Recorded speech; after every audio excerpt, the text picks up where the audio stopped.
Turok is a super important character that some of you may not have even realized is from a comic book or his history. So I actually, before I even get into the review, I want to, just go into his history a little bit before I talk about the film. You may know Turok mainly as a series of increasingly goofy and odd first-person shooter games whose best days were back in the Nintendo 64 era. A series of 6 games that peaked with the second one and then fell hard and fast into obscurity and genericness. You may be somewhat familiar with the story of the games. Turok is a title passed on to different characters. They made that up for that. I mean, there actually was a character named Turok from the comics, but all those other guys, Talset, John Fireseed, and generic Space Marine guy, those are the characters from the games. A slightly more knowledgeable person might know that the first game, Turok Dinosaur Hunter, was based off of a comic from the 90s, of the same name, and it was, everybody had the first issue of this. It was a really insanely popular comic. Dude, it was just really everywhere.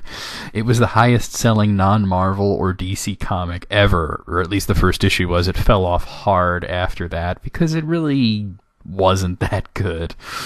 And you might know that it has something to do with some Native American dude fighting robot dinosaurs and aliens in a time vortex. But long before that, Turok, the real Turok, was in a comic book called Turok, Son of Stone, and it had none of the weird sci-fi and video game shit. That was not even a thing yet. So Turok was published by Gold Key Comics, which in the 50s and the 60s, they were the name for non-mainstream comic books. Son of Stone told the story of Turok and his brother Andar, who get lost in a valley full of prehistoric life, cavemen, lost native tribes. They'd wander from place to place, trying to find their way out of the valley, fighting dinosaurs, which they called honkers, and battling hostile tribes, trading with the friendly ones. It was a great comic that I would recommend to just about anybody. Turok was also possibly the first Native American comic character to have his own comic book, or at least I can't think of an earlier example. One day, I discovered a box of these comics. I read through them. I absolutely love them. So, knowing about Turok and his importance in comic book history, I went into this film with some trepidation, as despite sharing the name with the classic comic, this was made in 2008. That was the same year as that shitty Xbox game where the character was reimagined as a generic Space Marine.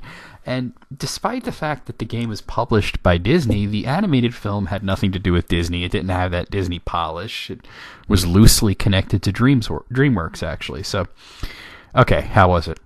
I can tell you as a fan of the classic Silver Age comics, they pretty much nailed it. Now, some liberties were taken, and I want to explain this actually. First off, Andar is no longer Turok's brother. He's his nephew. This actually makes sense to me. In the original comics, the first run or so, the original creator of Turok intended for Turok and Andar to be these two young Indian braves that were lost in a strange land. But eventually, other writers came on, and they started to write Turok differently and draw him differently, and he became more of an adult. He was older, he was wiser, he was more experienced than Andar, who kind of became the youthful sidekick. So they became kind of like, the Native American version of Batman and Robin. So reimagining Andar as a nephew makes sense to me. The other big change is the addition of a third character, Katori. She's Andar's mother, and she also goes along for the adventure. Now, the movie starts out with Turok as a youth. He comes afoul of a hostile tribe, and a strange power overcomes him, and he's able to not only kill all the attackers, but he goes into this blind range and wounds his brother. He's cast out from his tribe due to the fact that they believe that his actions will cause a war. 16 years later, the son of one of the men that Turok killed comes for revenge and raids the village, killing many of them. Turok's nephew Andar seeks him out, though he is at first cold to this whole thing. I mean, they did cast him out 16 years ago, but he is, of course, swept into the conflict. The issue is the opposing tribe have advanced weapons. They have pistols and rifles, while Turok's tribe are fighting with bows and axes. They run from the main villain, Koba, and in their haste, they go through a mysterious cave into the Lost Valley, which Turok believes is the underworld, where they are chased by dinosaurs, cave dwellers, and other strange creatures. The villain follows and becomes the leader of a clan of cave dwellers, while Turok and Aron Kotori are taken in by a friendlier tribe, though they have to prove their worth first. But just when they're accepted, Koba and his minions attack.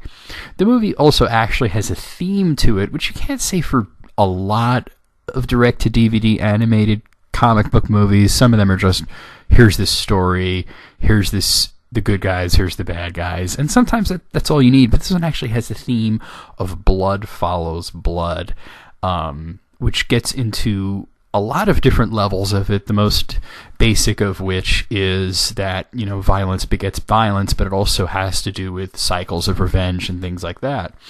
This film has a lot of action, almost to the point where there's almost no quiet moments. The first half hour in particular, and this is a rather short film, or it's almost one long action sequence with something new and exciting happening every next moment. The animation is competent, though it seems a little dated for 2008. This seems to have had a rather low budget. The voice acting is very good, and after looking into it for a bit, as I had never heard of most of the actors in this movie, they did a really interesting thing, and they filled up the cast entirely with authentic Native American and First Nation actors. You just know, just from hearing that a lot of heart and passion went into this project, and it really shows.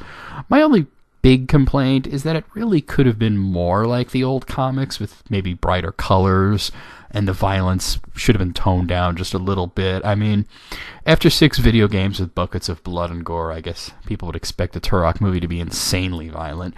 It's all done very well. I just think that it gets a bit extreme at a few points with the violence. My other complaint, and this is a very minor nitpick, is the consistency of the film. One example is the cave dwellers. At first, they're so tough, it takes many, many arrows to take them down, and Turok has to pick his shots carefully, making sure to hit them in the head. But later on, they go down with shots to the chest that they had previously shrugged off, all to make the action scenes flow more in favor of the good guys. The actor who voiced Turok, Adam Beach, you probably don't know him. He's had a long career of just minor roles, just playing, whatever Native American character that was needed. The most prolific role that you probably know him from is the one guy in Suicide Squad who lasts like a scene because his head gets blown up. But anyway, he has been wanting to play Turok again in a live-action movie, and I have to say, I'd be down for that, but even if that never happened, I'm glad The Son of Stone got at least an animated movie that, it's obscure, it was direct-to-DVD, but I very much enjoyed it. So I'm going to give this one an 8 out of 10, and I will tell you that I actually watched the entire thing on YouTube, so if you do a little digging, it's not that hard to find.